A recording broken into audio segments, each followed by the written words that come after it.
Southern style sweet potato salad. Preheat the oven to 200 degrees Celsius and line a baking tray with baking paper. Put the sweet potato wedges in a large bowl with olive oil and Cajun seasoning. Toss to coat. Bake for 30 minutes or until the sweet potato is tender.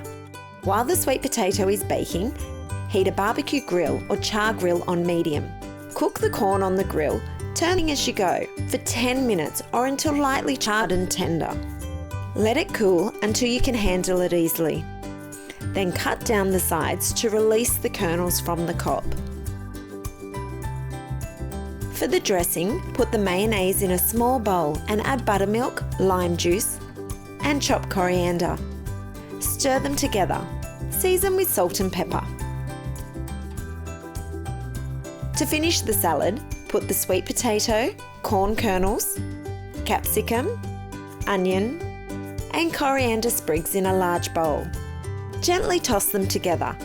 Arrange the salad on a platter with avocado and drizzle with the dressing. This salad is ideal for barbecues and summer entertaining menus. For the full recipe, see the description below. For another crowd pleaser, check out our classic potato salad video here.